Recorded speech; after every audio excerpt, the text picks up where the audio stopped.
10 लोकसभा आणि 10 विधानसभांचा दांडगा अनुभव।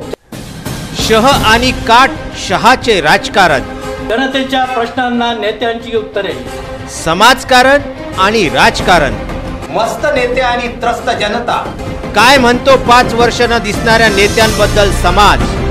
एक बार फिर से अपने राजनीतिक प्रतिद्वंदियों पर उछाला जाएगा कीचड़।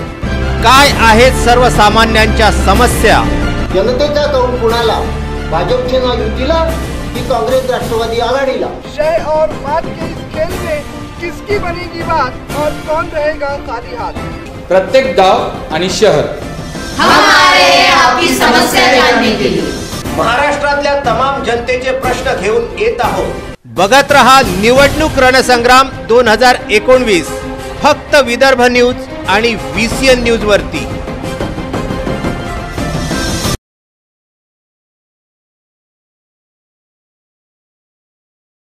नमस्कार, निवडणूक रणसंग्राम 2019च्या या कार्यक्रमामध्ये आपलं स्वागत आहे।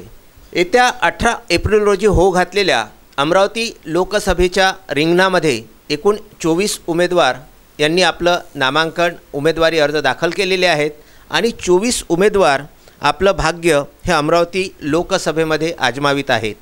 या 18 एप्रिलच्या निवडणुकीला सामोरं जाताना आज आपण आपल्या VCN न्यूजच्या या स्टुडिओमध्ये निमंत्रित केलेलं आहे स्वतंत्र आणि युवा नेतृत्व असलेले अपक्ष असलेले उमेदवार म्हणून राहुल मोहोड, जे अमरावतीचे रहिवासी आहेत आणि पंचशील नगरस्थित ते रहिवासी आहेत। साधारणतः अमरावती महानगरपालिकेचे 2-3 निवडणुका त्यांनी आजपर्यंत लढविलेल्या आहेत आणि सोबतच मागच्या वर्षीच्या म्हणजे 2014च्या निवडणुकीमध्ये सुद्धा त्यांनी लोकसभा निवडणुकीसाठी आपला उमेदवारी अर्ज दाखल केलेला आहे। असे राहुल मोहोड यांचं आपण VCN न्यूजच्या या स्टुडिओमध्ये स्वागत करूया। राहुलजी, आपलं VCN न्यूजच्या या स्टुडिओमध्ये हार्दिक स्वागत आहे।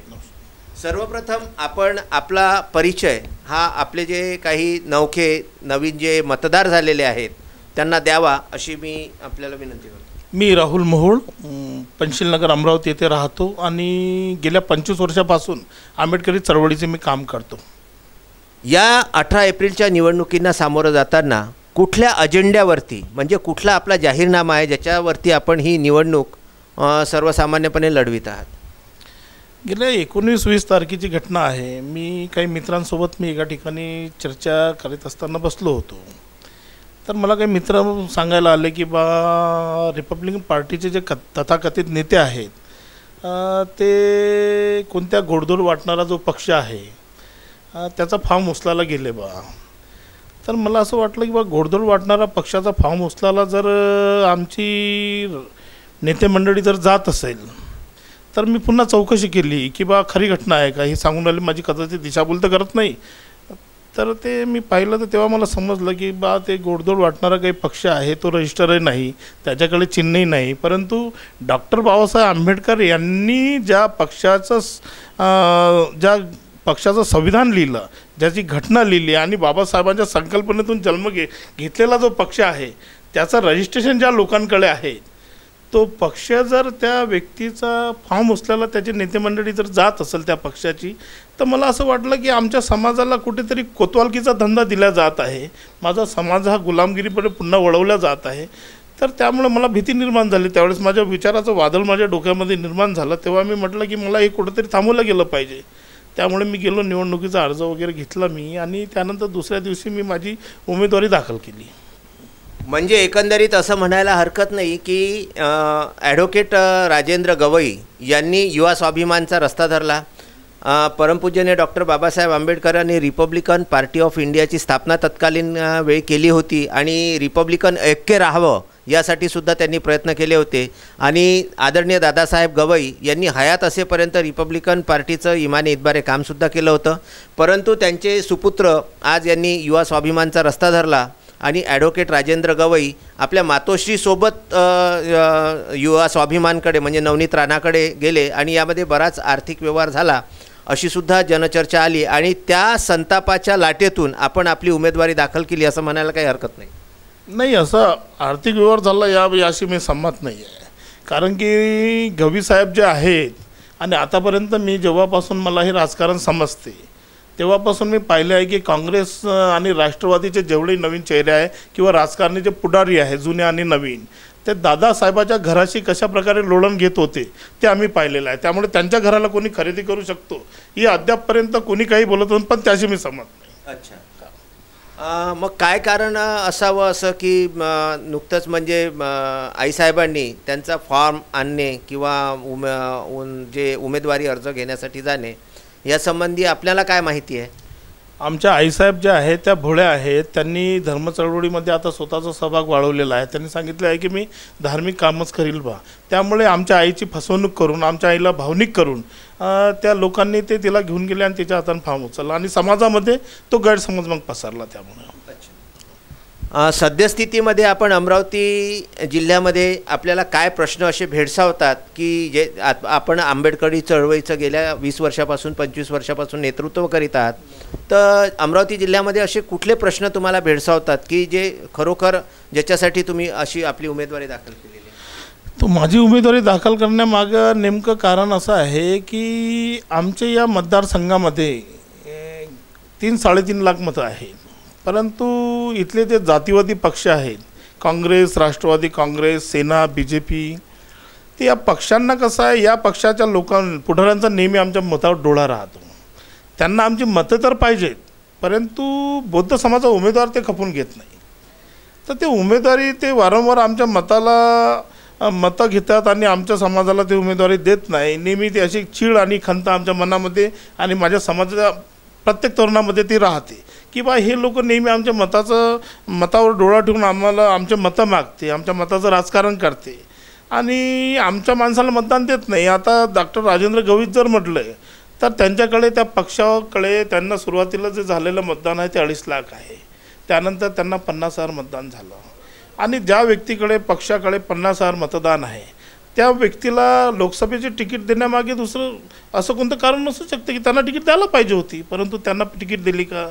त्यांच्याकडे रजिस्टर पक्ष आहे आणि 50,000च मतं आहे का आमच्या समाजाचे 3.5 लाख मतं आहे आणि काँग्रेस राष्ट्रवादीचं त्यांना उमेदवार दिले तर निश्चितच त्यांचा विजय झाला असता. परंतु बौद्ध उमेदवार असल्याकारणाने त्यांना तो चालत नाही. बौद्धांची मतं चालते परंतु उमेदवार चालत नाही. याची खंत आमच्या आज प्रत्येक घराघरामध्ये आहे. आम्ही काँग्रेस, राष्ट्रवादी काँग्रेस, सेना, BJPला एवढे धडा शिकू. आमचे मतं आम्हाला किती भेटते काय भेटते तो विषय नाही परंतु आमचे मतं आम्ही जागेवर गोठवल्याशिवाय आम्ही राहणार नाही. या आपल्या अमरावती जिल्ह्यामध्ये बरेचदा आपण बघतो आहोत की इंजिनिअरिंग कॉलेजची संख्या ही भरपूर आहे आणि दरवर्षी आपण जर बघितलं तर हजारो इंजिनियर आपल्या अमरावती जिल्ह्यामध्येच तयार होत आहेत. मात्र त्यांना नोकरीसाठी हैदराबाद, बेंगलोर या ठिकाणी जावं लागतं, चेन्नई, कारण आपल्या इथे जो IT सेक्टर आहे तो आपल्या इथे अस्तित्वातच नाही आहे. तरीसुद्धा आपल्या इथे इंजिनियर्स तयार होत आहेत. यासाठी आपण काय कराल? मी माझ्यासारखा युवक जर सत्तेत आला किंवा मला जर लोकांनी निवडून दिलं तर मी अमरावतीला आता मी ज्या ठिकाणी मी राहतो तर समस्या काय असते तर समस्यांना माझा जवळचा संबंध आहे. कारण का मी ज्या ठिकाणी राहतो ते झोपडपट्टी आहे ते आणि समस्याचं मूळ जे कोणतं ठिकाण असेल ते झोपडपट्टी राहते. समस्या झोपडपट्टीनंच जन्म घेते आणि विकास करायचा असला तर ते काय सांगा लागत नाही. त्याला शिक्षणाची गरज नसते की बा शिक्षित माणूसच हा समाजाचा विकास करू शकते किंवा देशाचा विकास करू शकते. तर जो व्यक्ती जर कोणाचं काही म्हणणं असेल की बा माणूस शिकल्यानंतर वकील, प्राध्यापक, डॉक्टर, इंजिनियरच असला तो समाजाचा विकास करू शकते, देशाचा विकास करू शकते. पण त्याला अपवाद म्हणून गाडगे बाबा आहेत. गाडगे बाबाच्या नावानं आज आपल्या अमरावती जिल्ह्यामध्ये विद्यापीठ आहे आणि माझ्या अंगामध्ये मी चळवळीचा कार्यकर्ता आहो. समस्याचं माझे जोडून संबंध आले आहे आणि मला नेहमी मी समस्याची भांडत असतो. त्यामुळे तरुणांची, युवकांची समस्या कशा प्रकारे सोडवता येईल आणि त्यांना रोजगार कशा पद्धतीनं देता येईल ते मला निश्चितच मला सर्व माहीत आहे. मला ते करता येते.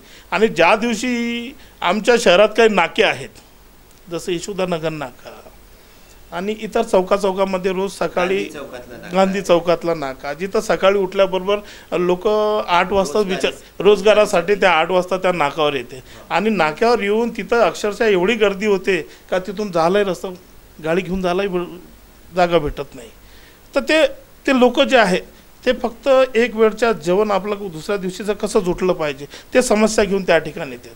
परंतु तुम्ही कधी ते पाहिलं का? ते इथल्या स्थानिक खासदारांना आतापर्यंत निवडून आल्यानंतर तरी ते पाहिलं काय की या लोकांचं काय, हे लोक या चौकामध्ये येऊन गर्दी कशी होते, यांना रोजगार मिळतो न मिळतो. तर जेव्हा त्या चौकातली गर्दी संपून जाईल तेव्हा मी समजेल का इथं आलेला कोणताही खासदार निवडून आला तर त्यानं बा अमरावती जिल्ह्याचा विकास केला. तेव्हापर्यंत मी इथला कोणताही खासदार निवडून येऊ तेव्हापर्यंत जेव्हापर्यंत ते गर्दी माझ्या नजरेने दिसेल तर मी म्हणेन बा तो निष्कामाचा खासदार आहे असं मी म्हणेन. आजपर्यंत 10 वर्ष जे खासदार आपल्याला अमरावती जिल्ह्याला लाभलेले आहेत त्यांनी कुठली कामं केली नाहीत असं आपल्याला वाटते? त्यांनी कामं केली असती ह्या नाक्यावर गर्दी नसती ना, नाक्यावर गर्दी नसती, लोकांच्या हाताला रोजगार असता. आता बरीचशी मंडळी मी पाहतो, आता नांदगाव पेठकडे जे MIDC वगैरे झाली आहेत इथले काही तरुण तिकडं कामाला जातात, पण स्थानिक ठिकाणी काम नाही ना. इथे स्थानिक लोकांना रोजगार भेटला पाहिजे, होऊ शकतं तिकडं काम आहे पण त्याची जायची सोय तर तिथली असली पाहिजे ना, त्याच्या खिशामध्ये तेवढे पैसे असले पाहिजे. तर बऱ्याच लोकांच्या समस्या आहे की त्यांच्या हाताला रोजगार नाही. इथल्या खासदारांना दुर्लक्ष केलेलं आहे. इथला खासदार कसं निवडून आल्यानंतर तिकडेच राहतो. त्यामुळे खासदार साहेबांना माझी आग्रहाची विनंती आहे की पुन्हा जर ते निवडून आले तर त्यांनी अमरावतीच्या चौकात आता मी तेही पाहिलं की अमरावती चौकात वर्लिन जुव्याचे अड्डे आहे. आता त्याच्याकडे त्याचे दुर्लक्ष आहे आणि हे केव्हापर्यंत चाललं? शोषण कोणाचं होते? कोणता कॉलनीतला माणूस येऊन त्या ठिकाणी जुवा खेळत नाही, कोणता उद्योगपती येऊन तिथं जुवा खेळत नाही. जुवा आणि वर्लीच्या धंद्यावर जाणारा हा जो माणूस असते, ही जे व्यक्ती राहते ती स्लम एरियाची राहते. स्लम एरियाला कसं खच्ची करण्याचं काम त्यांनी चालवलेलं आहे. त्यामुळे हे धंदे वगैरे हे बंद झाले पाहिजे. मला जर भविष्यामध्ये जर चान्स भेटला, मी जर खासदार झालो तर मी सर्वात अगोदर सर्व बंद करील. आणि 2005 नंतर जे पेन्शन योजना बंद पडलेली आहे, काही 2005 नंतर लागलेले जे लोक आहे तर सर्वप्रथम मी त्यांना पेन्शन सुरू करेल. तर त्याच्यासाठी मी काम करेन.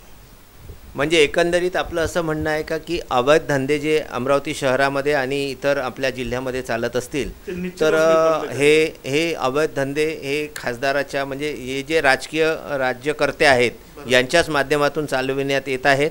आणि त्यामुळे त्याच्यामध्ये जो अडकणारा गुरफटणारा व्यक्ती आहे हा काही कुठल्या कॉलनीमधून किंवा मोठा शिक्षित व्यक्ती त्या दारूच्या अड्ड्यावरती म्हणा किंवा जुगाराच्या टेबलवरती जाऊन जुगार खेळत नाही, तर जो गरीब वर्ग आहे, जो रोजंदारीसाठी पोटासाठी वनवन फिरतो असाच वर्ग किमान आपल्याला जास्त पैसे मिळतील या एकमेव लालसेपोटी तो त्या ठिकाणी जातो आणि त्याचा समाजावर हा विपरीत परिणाम होतो आहे. आणि त्या विषयीची असलेली जी चीड आहे ती आपल्या मनामध्ये खतखतत आहे. मला प्रश्न आपल्याला एक विचारायचा आहे की हे जे छोट्या गटांमध्ये आपल्या समाजाचे वेगवेगळे चिन्ह घेऊन निवडणूक लढवित आहे, याचा या 2019च्या म्हणजे पहिल्यांदाच असं होते आहे, याचा 2019च्या या लोकसभेवरती काय परिणाम? आता सर, लोकसभेवर जरी परिणाम होत असला तर माननीय बाळासाहेब आंबेडकर इथे राजेंद्र गवई यांनी जर राणांना जरी पाठिंबा दिला तरी आमचे प्रेरणास्थान बाळासाहेब आंबेडकर यांनी जर चळवळीतल्या एखाद्या कार्यकर्त्याला जर उमेदवारी दिली असती, त्याला तो चळवळीतला कार्यकर्ता असता, तो बिल्डर नसता, तर निश्चितच समाजानं त्याला निवडून दिलं असतं. हे जे लाईन आता तुम्ही पाहता जे लोक जर उभे आहे, कमीत कमी 24 लोक आहेत, त्याचे 17-18 लोक आमचेच आहे, आम्ही कार्यकर्तेच उभे आहोत. तर हे निश्चितच ही यादी कमी दिसली असती, परंतु कुठंतरी आमच्या जनभावना दुखावल्या गेलेल्या आहे. मागच्या वेळेस माननीय देवपारे साहेब ते BSPच्या तिकिटावर लढले, त्यानंतर तिकीटवर लढल्यानंतर त्यांना जो चळवळीचा जो अनुभव आहे तो चळवळीचा अनुभव त्यांना शून्य आहे. एखादा बिल्डर माणूस आणसान, तुम्ही आमच्यावर लादसान, तो आमचे मतं घेईल, 5 वर्ष तो दिसणार नाही, उलट तो म्हणल्यानंतर तो समाजाला जर शिवीगाळ करत असेल तर असे लोक निवडून आणण्यात समाजाला काय तेवढं काही समाजाची मानसिकता तयार होत नाही ना. समाजामध्ये तो रुजला पाहिजे. त्यानंतर किती जर आम्ही एखाद्या व्यक्तीला जर मतदान केलं तर त्या मताची भरपाई म्हणून त्यानं कमीत कमी आपले 5 वर्ष पुन्हा जर उमेदवारी समाजावर आपल्याला लादायची आहे तर त्यानं त्या दिशेनं काम केलं पाहिजे. तो जर काम करत नसताना निष्कारण तो दुसऱ्यांदा आपली उमेदवारी इथे लादत असेल तर ते आम्ही समाजातले जे आम्ही तरुण कार्यकर्ते आहोत ते आम्ही कदापि मान्य करणार नाही. जाता प्रत्येक उमेदवाराला आपण जनतेच्या वतीनं एक प्रश्न विचारतो की या मतदारांनी आपल्याला का निवडून दिलं पाहिजे? मतदारांनी निवडून दिलं पाहिजे तर त्याच्यासाठी माझा एकच मला म्हणायचं आहे त्यांना की मी आंबेडकर चळवळीचा गेल्या 25 वर्षापासून कार्यकर्ता आहो आणि समाजावर झालेला प्रत्येक अन्याय अत्याचाराला मी वाचा फोडण्यासाठी मी रस्त्यावर राहतो. आणि समाजाचा विकास करायचा कोणत्या पद्धतीने करायचा, त्याच्यासाठी कोणत्या ध्येय धोरण आणि उद्दिष्ट माणसापुढे असले पाहिजे, या सर्व बाबीचा मला प्रचंड अनुभव आहे. त्यामुळे माझ्या समाजाला माझी कळकळीची विनंती आहे की त्यांची इच्छा जर मला मतदान करायची नसेल तर चालेल, परंतु त्याने चळवळीतला एखादा जो कार्यकर्ता असेल, तो रस्त्यावर उतरून तुम्हाला न्याय देण्याचा जर प्रयत्नात नेहमी जीवन जर त्याचं जात असेल, तो त्याचं जीवन घालवत असेल, तो त्यांना तारुण्य त्याच्यामध्ये घातलेलं असेल, तर त्याला निश्चितच तुम्ही तुमचं मत दिलं पाहिजे, हा त्याचा अधिकार राहतो. जर एखाद्या माणसाला जर आपण वारंवार मदत करत असलो तर त्या माणसाचं एखादा कर्तव्य बनते ना की बा आपला हा माणूस जर आपला वारंवार कामात पडते. आता मी पहा, माझं वय आता 43 वर्षाचं आहे, तर मी आतापर्यंत 100दा रक्तदान केलेलं आहे. मी म्हणजे माझं वजन जर आता 90 किलो असेल तर 90 किलोच्या अर्ध्या तर मी रक्त दिलेलं आहे समाजाला. रक्त दिलं ते वेगळं, परंतु मी आतापर्यंत समाजासाठी किती केसेस लावल्या, किती आंदोलन केले, किती मोर्चे केले. मी माझ्यावरचं मला कोणी पैसे पुरवणारा होता का, त्याच्यामध्ये मी माझ्या कार्यकर्त्याची जमानत कोणत्या पद्धतीने केली, मी माझ्या पत्नीचे दागिने विकले की कोणते विकले, कशा पद्धतीनं ही मी चळवळ राबवित आहो आणि मी चळवळीचं काम करत आहो, ते लोकांनी समजून घेतलं पाहिजे. जेव्हापर्यंत माझ्या समाजामधला तरुण वर्ग हे सर्व समजणार नाही तेव्हापर्यंत आमचे मत डिस्ट्रीब्यूट होतीच, पण ते कुठेतरी थांबले पाहिजे अशी माझी अपेक्षा आहे. अमरावती जिल्हा म्हटल्यानंतर अमरावती जिल्ह्याला जो विदर्भाचं जे नंदनवन आहे, ज्याला आपण चिखलदरा म्हणतो, आणि मेळघाट म्हणजे विदर्भाला लाभलेली वनसंपदा आहे. तिथे राहणारा आदिवासी म्हणजे आदिवासी बहुल हा भाग आहे. याच्यासाठी आपल्या काही मनात योजना आहेत का, त्यांच्यासाठी आपण काही कार्य कधी केलेलं आहे का? मी वझर म्हणून एक जे गाव आहे, परत ते अचलपूर तालुक्यामध्ये आहे, त्या काही मी आदिवासींना रोड जागा देऊन त्यांचं मी पुनर्वसन केलेलं आहे. मला असं म्हणायचं आहे की मेळघाटामध्ये 300 NGO असेल जे काम करते, त्यांच्याकडे केंद्राचा फंड येतो, राज्याचा फंड येतो आणि आंतरराष्ट्रीय फंडसुद्धा त्यांना अवेलेबल होतो. परंतु आणि शासनाच्या वतीनं चालवल्या जाणाऱ्या जो योजना आहे त्या जेव्हापर्यंत तो जो पाठवलेला जो फंड्स आहे, इंटरनॅशनल फंड्स आणि केंद्र आणि राज्याकडून दिलेला फंड जो राहते, तर त्याचं जेव्हापर्यंत काटेकोरपणे तो त्या आदिवासींच्या उत्थानासाठी खर्च होणार नाही तेव्हापर्यंत, आणि खर्च होते किंवा नाही होत यावर एखादी पारदर्शी यंत्रणा जेव्हापर्यंत कार्यान्वित होत नाही आणि तेवढ्याच पारदर्शीपणानं ते तेव्हा त्या संस्थेचं काम पाहत नाही, तर तेव्हापर्यंत आदिवासीचा विकास होणे शक्यच नाही. असं मला म्हणायचं होतं आदिवासीबाबत की आदिवासीच्या उत्थानासाठी सर बरेच पैसे येतात, परंतु तिथले NGO वगैरे आणि तिथले काही अधिकारी वगैरे तेच ते दाबून टाकतात. म्हणजे एकंदरीत आपलं म्हणणं असं आहे की आदिवासीच्या उत्थानासाठी शासन जरी खर्च करीत असलं किंवा अनेक NGO जे समजा मेळघाटासारख्या एरियामध्ये आपण आता जसं सांगितलं की एकंदरीत 300 NGO हे कार्यरत आहेत, त्यांना येणारा पैसा हा आदिवासींच्यापर्यंत पोचतच नाही, त्यांच्यासाठी तो खर्चच होत नाही. शिवाय कुपोषित आदिवासी जसा आहे तसाच आहे, त्यापेक्षा त्याला जर तो ज्या जुन्या परिस्थितीमध्ये होता तसंच ठेवलं असतं तरी जास्त बेटर राहिलं असतं असं आपलं एकंदरीत मत आहे.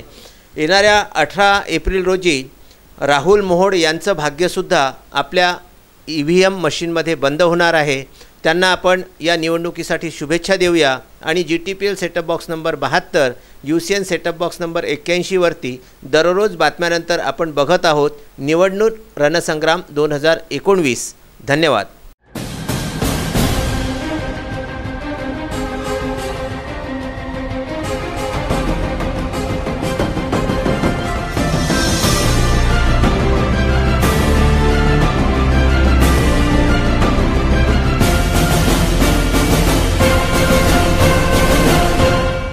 लोकसभा आणि 10 विधानसभांचा दांडगा अनुभव.